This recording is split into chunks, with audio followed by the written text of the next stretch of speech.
Je profite de cette vache au milieu de la route pour te dire qu'on est à Pointe-Noire. C'est la capitale économique du Congo, située à l'extrême sud du pays. On profite de nos vacances pour découvrir ce nouveau pays d'Afrique. On va notamment visiter ces marchés aux 1000 couleurs et 1000 odeurs, ces immenses plages,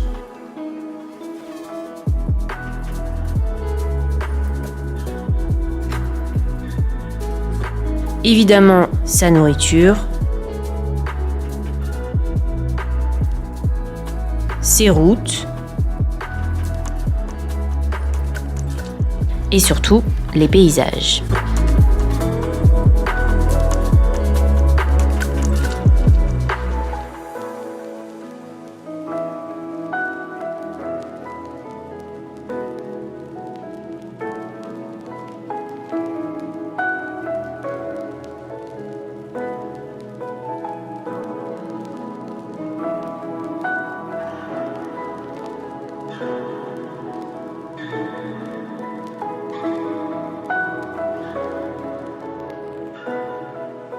Allez, c'est parti.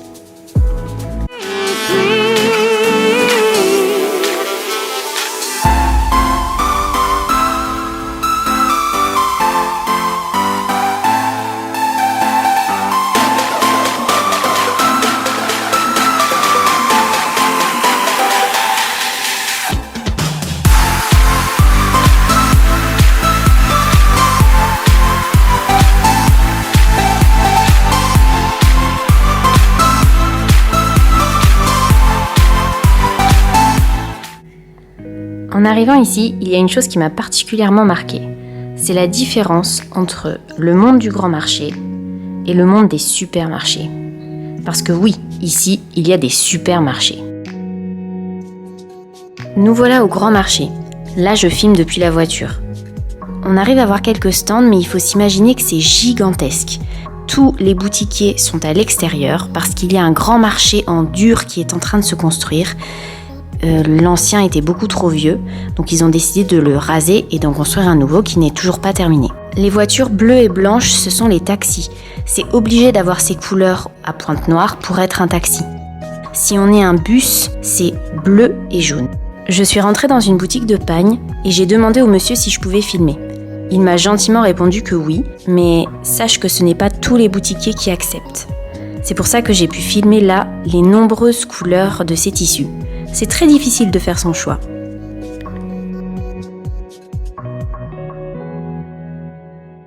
Et là, on est au supermarché, qui a quelques airs européanisés.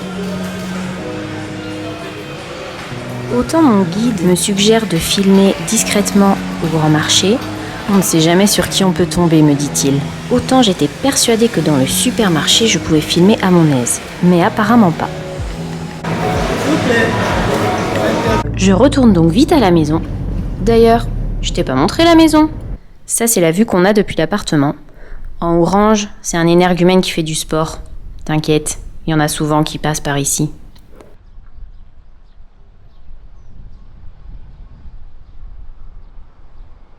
En fait, la mer, elle est genre au fond là-bas. Je sais pas si on verra bien. Voilà, derrière les palmiers. Voilà notre repas. Donc nous avons du poulet, ça c'est à l'arachide, mafé ça s'appelle, poulet mafé, ça à l'arachide. Un autre poulet et on a du riz tiep que j'ai fait réchauffer avec genre plein de trucs dedans.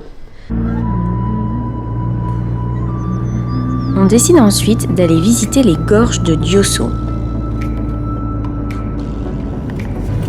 Il faut prendre une piste pour y arriver.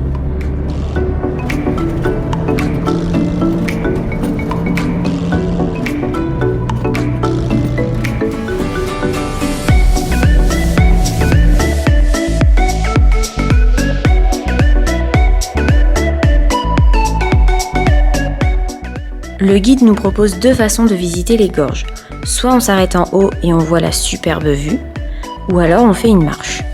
On a décidé de faire la marche. Tu vois la mer en bas ? Eh bien, nous, on va marcher jusque-là. On commence donc à marcher et à un moment le guide nous dit « Voilà l'entrée du chemin ».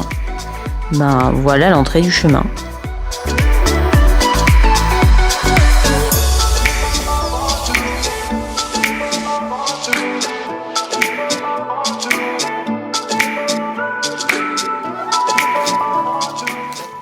En vrai, il y avait des passages qui étaient vraiment chauds et en plus il avait plu la veille, donc la terre était assez glissante. Mais on a réussi. Bon, c'est pas sans peine car tu vas voir mon visage, j'ai transpiré comme jamais.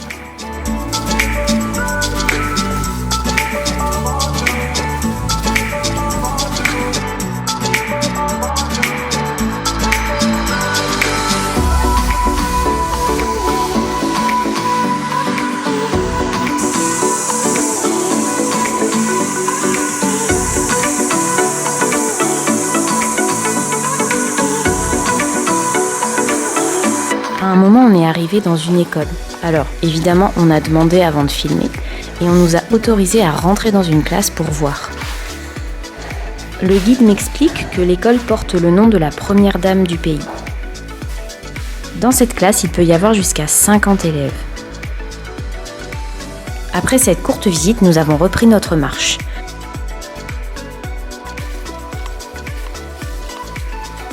Tu vois toute cette eau sur mon cou ? C'est de la transpiration. Pour faire un petit bilan des gorges de Diosso, franchement, c'est un endroit super chouette à faire. Il faut quand même d'assez bonnes chaussures pour faire la marche, mais ça vaut vraiment le coup. Et moi, c'est surtout la visite de l'école qui m'a beaucoup plu, mais tu t'en doutes. Non, ceci n'est pas une pub pour de la crème ou un truc pour les jambes. Je suis juste en train de me mettre de la crème sur mes piqûres. Regarde ça ce que j'ai. J'en ai partout. Ils ont même été jusque dans les pieds, genre c'est horrible. C'est des piqûres de fourreau. Donc ce sont des petites bêtes où tu sais qu'il y en a qu'une fois qu'elles t'ont piqué. Voilà, tu sais pas à quoi elles ressemblent, elles sont toutes petites. Il y en a pas à Pointe-Noire, mais il y en a à Libreville. Et je me suis fait piquer quand on était à Libreville, voilà. Donc là, j'ai été à la pharmacie demander une crème parce que vraiment genre ça démange de ouf.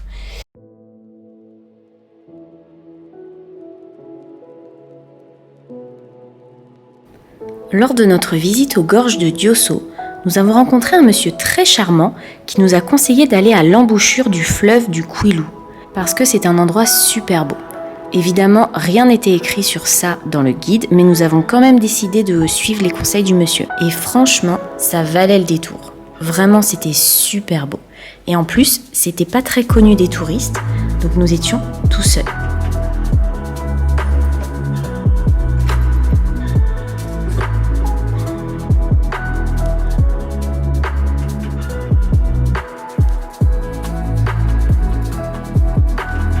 C'est l'endroit où le fleuve Kouilou se jette dans la mer en fait. Il y a un petit village de pêcheurs sur le côté. J'ai acheté un petit sac de foufou. Les gens étaient très accueillants et très charmants. On avait vraiment toute la plage pour nous. C'était super beau.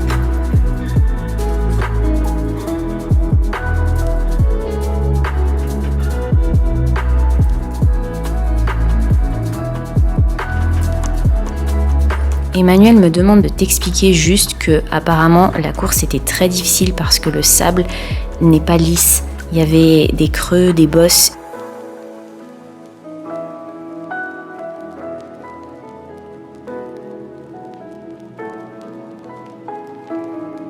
Puis on a terminé notre visite par aller sur la Pointe Indienne où on a pu déguster des délicieux poissons braisés. Et voilà! On termine nos vacances au Congo par une toute autre ambiance, les pirogues. Ici, on est au lac de Loufoua-les-Bas.